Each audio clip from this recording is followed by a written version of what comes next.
Welcome, welcome to another episode of Real Estate, Real Life, Real Talk, and Real Live with your host, myself, Damon the Agent. I want to say welcome from the 2 week hiatus that I've been gone on.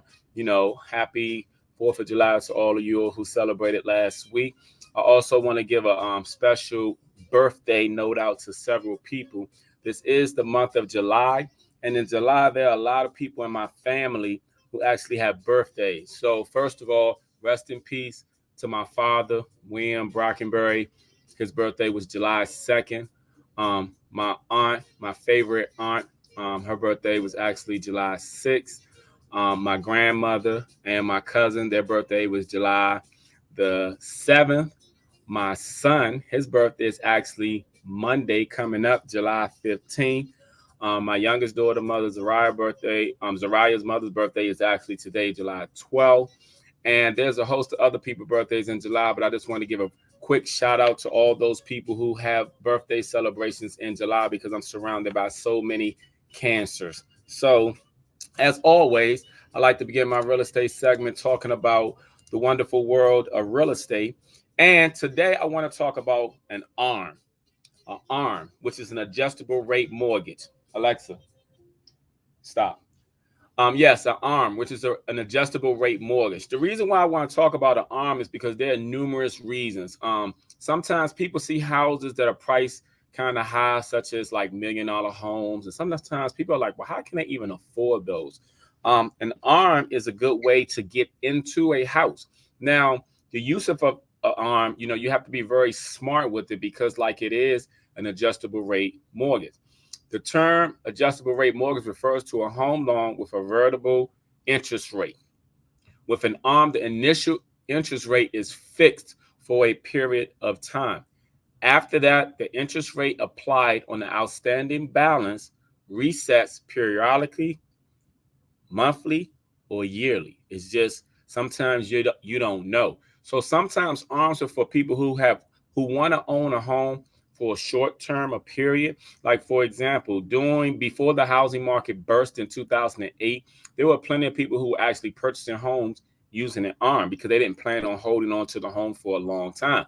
Also, like I said, an ARM is a way to get into a property. If you feel like you can afford a payment up to 6 months and then you can refinance and maybe do a jumbo loan or do a conventional loan, it will always be in your best interest to study up on an ARM. But the ARM, the rate does flex. That's why it says adjustable rate. So sometimes people may get into a home and say, yes, I can afford this payment. And then next thing you know, 2-3 months later, they're getting another different payment, which could be 2 times or even 3 times more than your initial payment. But like I said, there are pros and cons to an ARM. Some of the advantage is the low interest rate in the beginning. It saves people a lot of money. Not only will the monthly payments be lower, but most traditional fixed rate mortgages, but you also will be able to put more down towards your principal balance. You need to always make sure that you ensure your lender doesn't charge you a prepayment fee if you do so. ARMs are great for people who want to finance on a short-term purchase, such as a starter home. Or you may want to borrow using an ARM to finance the purchase of a home that you intend to flip. This allows you to pay lower monthly payments until you decide to sell again. Some of the disadvantages, like I said before, the interest rate would change. This means that if the market conditions lead to a high rate, you'll end up spending more on your monthly mortgage payment.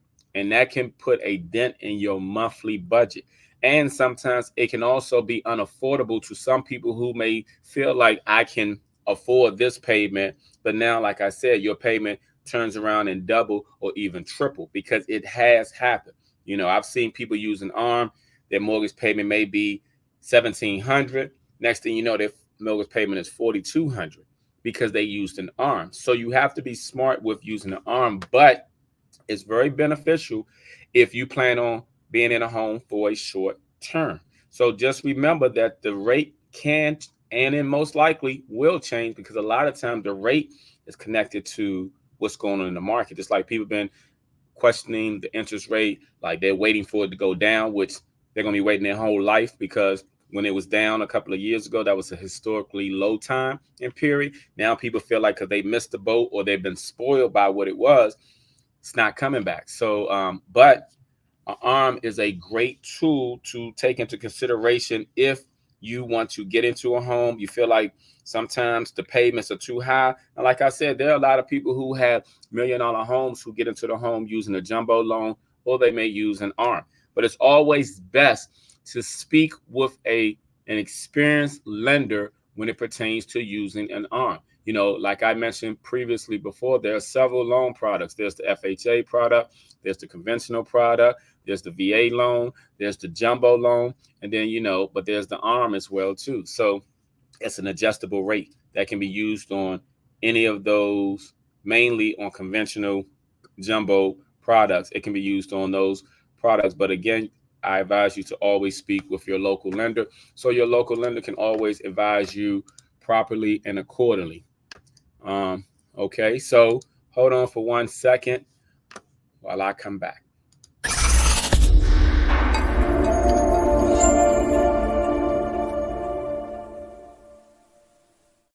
All right, you all. Today I got a house spotlight for you all. You're all gonna love this house. Now, for those of you who live in Virginia or who may think about moving to Virginia, I have a property in Stafford, Virginia. It is a 4-bedroom, 3.5 bath. It has over 3,700 square feet, 2-car garage, huge backyard. Bought only a couple of years ago, so I'm going to show it to you. This is the house spotlight. Hold on. That's the exterior. I'm going to take a quick look at this property. It is in Stafford, Virginia. It's priced in the low 600s, low to mid. Well, actually 640 to be exact. That's where it's priced at.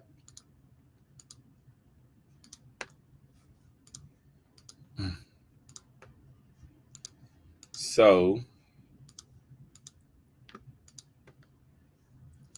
for those of you who like that house, inquire with them for more information. Or if you too would like to have your house go on the market and have some fabulous pictures like this, please let me know.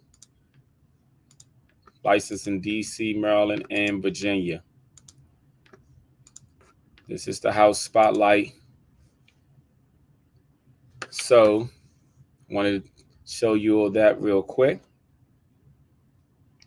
And I got some Q&As for you all, questions and answers. All right, thank you all for joining me. Okay, as always, my Q&A, and if you too have questions, please feel free to ask them, to post them so I can answer them. In most cases, the questions are always good questions that you'll ask. Also, sometimes other people ask questions and they may not have the opportunity to ask the questions. All right, the first question of today is, oh no, I keep seeing it, but what was the fastest closing after the contract was ratified that I've ever experienced? What was the fastest closing after the contract was ratified that I experienced? The fastest closing that I actually experienced was about, I think it was about 11 days, something like that. It wasn't long. Here's the thing. When you're purchasing a home, depending on if you're using a loan product or if you're using cash, determines how quick you can settle with real estate. If you're using cash, and when I'm talking cash, I'm not talking about hard money loan, because sometimes you have certain investors who say we're using cash, but they're really using a hard money loan. And a hard money loan, keyword loan, is actual loan product. So you can use hard money loan the same as cash, but it's not actual cash because they have to go through processing and underwriting with those lenders as well. So the quickest you can go, if someone is actually using cash, real cash, like they got money from an inheritance or wherever they got the money from, and they can buy the house straight outright, the quickest you can go to settlement is how quickly the title work can be cleared and done. Title work always have to transfer over from the seller to the buyer. As quickly as that can be done is how quickly you can go to settlement. If you're using a loan product, a lot of times lenders can go relatively quick, like unless it's a big bank, like I previously mentioned. Most big banks require 45 to 60 days. Most smaller lenders or mortgage brokers require anywhere from 21 to 30 days. Some can actually go a little sooner than 21 days. Very few can go sooner than 21 days, but there are some that can actually close within 21 days. So that's how quickly you can go if you're using a loan product. If you're using actual cash, and when I'm talking cash, I'm not talking about hard money loan, I'm talking cash, you can go to settlement as quickly as title work can clear. So if title work can clear in a week, you can go in a week, because that's the only holdup when you're buying with cash. Now, if you're using a loan product, you got to understand, there's a lot of documents that are involved. There's an appraisal that has to be done. There are things that are submitted to underwriting. Underwriting has to give a clear to close. So the clear to close basically, lets you know how soon you go to settlement. So that's a good question. Next question. What is a clear to close? Okay, good question. What is a clear to close? Clear to close is a terminology used by most lenders that comes from the underwriting. The underwriting are the people who give the final approval of a home loan and a mortgage. So once everything has been finally approved, then it's considered clear to close, meaning to go to closing. So that's what a clear to close is.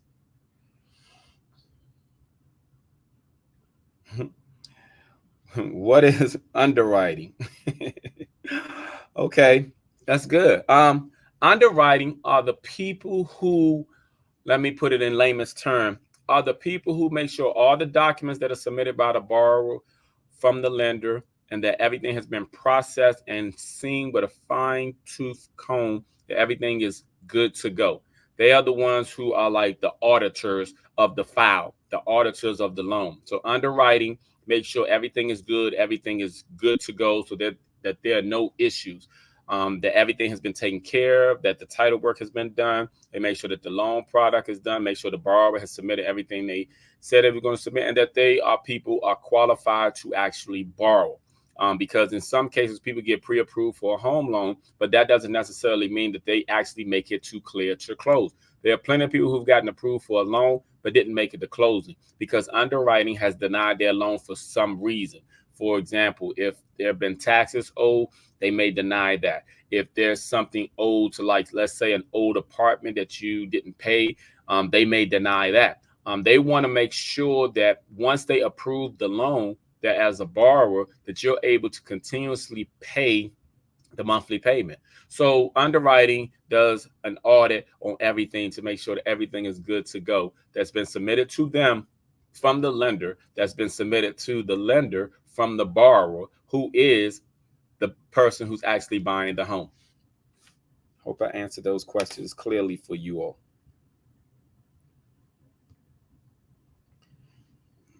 Okay, let's see if I got any more questions. All right. Let me see. Did I have something here? Hello, getting live information. Okay, thank you. All right, you're welcome. And let me see. All right, y'all. Let me go into my next thing, which is my topic of the day.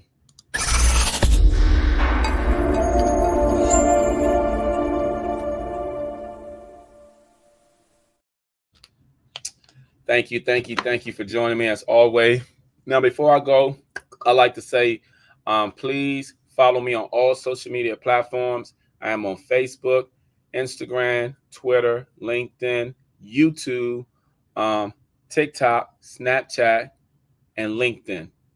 Please follow me on all of those. As always, / Damon the Agent, or you can type in my name, Damon Brackenberry, on all of them, and I'm sure to pop up. On all of my platforms combined, I have a combination of over 50,000 viewers combined, and I like to give all people that type of exposure. So I'm going to go back into my segment beginning in 2 weeks, where I have a guest speaker that comes on, speak briefly about a topic, whatever their profession is. If you yourself would like to come on and talk about what your topic is, what your business is, and how you can showcase and add value to the viewers, please send me a message so we can discuss it. Other than that, this platform I put on for you all, I answer the questions for you all, and I want to be a valuable resource to you all. So, as always, my topic of the day. Today's topic is I'm talking about accountability. Now, I believe I talked about this probably over a year ago, but the reason why I want to talk about it again is, and I'm just going to share with, like, even in real estate, being transparent, a lot of people do not like to be held accountable, regardless of who they are, what background in life they come from. I find it more and more that we have so many grown adults who are very immature. We have so many people who like to deflect, who like to deny, and who are always on the defensive. I have a transaction going, and I'm representing the seller. And in the process of representing the seller, the buyer's agent and I, we had a conference call. Now, here's the thing. As an agent, my duty is always to have my fiduciary duties to my clients, to make sure that everything is abided by the terms of the contract. Okay, terms of the contract. So here's the thing: an appraisal was done on a property.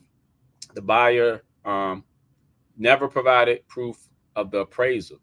Buyer said that he was a businessman. He's privy to not share. But in the wonderful world of real estate, everything has to be put in writing. You have to provide. No one can say, "Oh, appraisal came down low and we supposed to take the word for it." So then they put terms of the contract. And even when they put terms of the contract, my job is to make sure that everything that's in the contract is upheld. When you bring stuff to people's attention and you pay proof, people get real defensive. But not just in the wonderful world of real estate. I see this everywhere. I see this when I look at some of these shows. I see this with people doing something. I saw something where a woman, a guy, he was on a podcast a couple of years ago. He had talked about how his ex-wife tried to kill him. His ex-wife shot him. The bullet went through his arm, raised their son. They had a son together. And he ended up getting custody of his son, ended up divorcing his ex-wife. So his ex-wife actually killed her boyfriend. So when her ex-wife killed her boyfriend, there were a lot of people in the comments who were basically saying, "Oh, well, what did she do to make him do that?" This woman tried to kill two people, okay? And she killed the guy because he allegedly was cheating on her while he was asleep. She went and shot him 3 times in the head while he was asleep. So here's the thing. No one can control anyone but yourself, okay? You can only control you. You can't control your kids. You can't control your spouse. You can't control the people who work for you. You can only control you. If you're ever in a situation that you're uncomfortable, leave. But here's the thing, going back to accountability. I've realized that there's so many grown adults that don't take accountability for nothing they do. It's nothing wrong that they do. Even when I hear parents sometimes talk about kids, it's never, when something bad, they don't take after me. They take after the other parent. But when it's something good, they get that from me. That's the attitude of so many people, because no accountability. And the problem is, the reason why a lot of people are not held accountable is because there's too much freelancing going out here. Even in entrepreneurship, until something go wrong, you can always do something wrong for many, many years because it was never caught. And then the moment it's caught, people felt like, oh, they never did nothing wrong because they've been doing it for so long. But just because you've been doing something for so long means you could have been doing it wrong doing all that time too.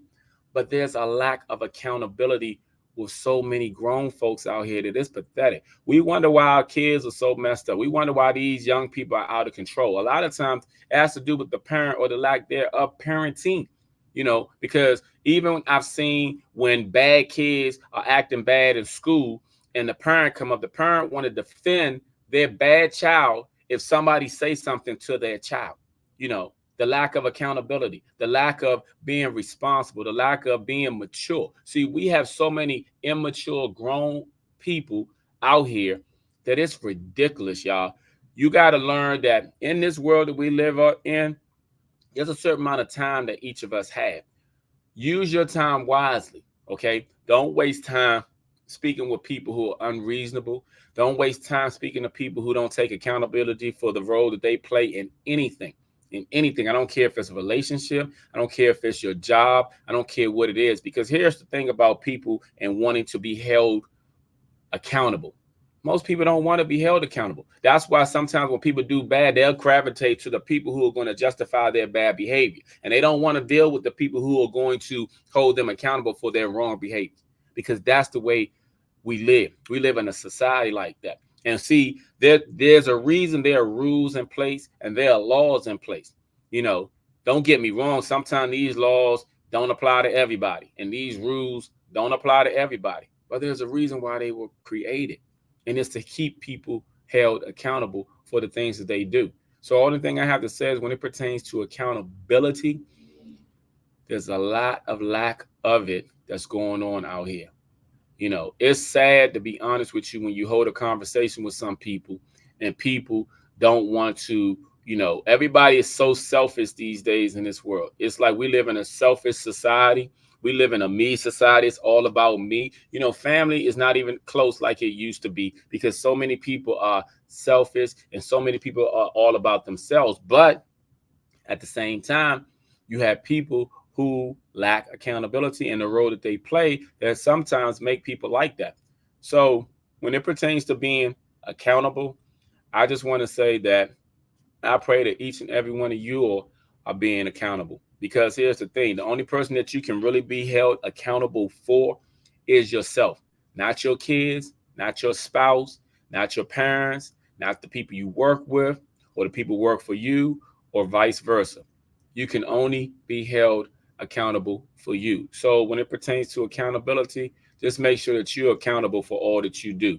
Because the one thing that a lot of us are not thinking about is when we all pass away, we're all going to be held accountable to our creator who had created us. We're all going to be held accountable for what we did and what we did not do. We're all going to be held accountable one way or another. See, it may not come right now, but see, it eventually comes. And that's why when it does eventually come, people are so on the defensive and they're trying to deny it, or they're trying to deflect it, to take the spotlight off of them because they don't want to be held accountable. Because accountability the only thing it really does is correct you and make you better. That's all it really does. But sometimes people don't want to be better because they already think that they're at their best. But truth be told, nobody is at their best. I don't care where you are in life. All of us can improve. All of us can get better. But until we are mature enough to realize that, we're going to continue to be stuck in the place that we are. That's why sometimes you'll see people in your life that gravitate and they're going further in life, and you're wondering why you can't go any further, why you're stuck. How come they're getting this and you're not? A lot of times it has to do with you, not them, you, in many ways, not just about being held accountable either. But that's another topic for another day. So let me go ahead on and do my recap. I'll be right back.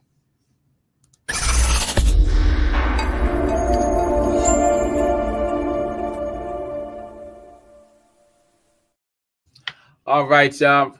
Thank you, thank you, thank you. Now, again, I want to say, please follow me on all social media platforms: Facebook, Instagram, LinkedIn, Twitter, YouTube, TikTok, and LinkedIn. I appreciate you all who are following me. I thank you. Please always share this with someone. Hopefully, they gain some knowledge from the real estate aspect, but also some insight from my topics of the day. So now I'm going to do a recap. So again, I talked about ARMs, adjustable rate mortgage.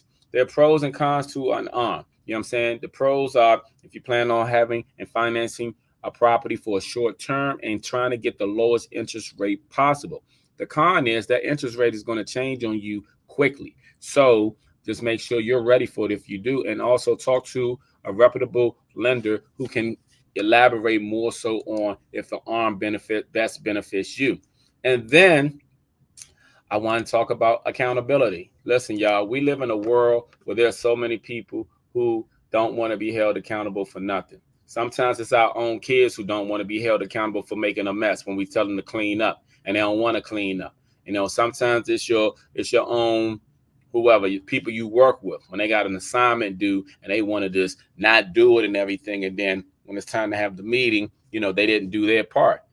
And unfortunately, in society, people don't want to be held accountable for the roles that they play. Everybody's doing the blame game. They blaming that person. It's them. It's them. It wasn't me. It's them. When you look at relationship, it's like that. Every time you talk to somebody, a lot of times when I hear women, they always call their ex a narcissist. It's like that's a popular word now, a narcissist. And then when you talk to some of these guys, they always want to talk about, oh, she wasn't that good and stuff. But truth be told, we all play a role in everything that we do. It's not always them. Sometimes it's us. But until we look at us, we'll never realize that. And that's why people sometimes keep repeating the same things over and over again, because of the lack of accountability on them. So I want to thank you again for joining me. Please follow me on all social media platforms. I'm updating my website, y'all. You're gonna love it when I finish it.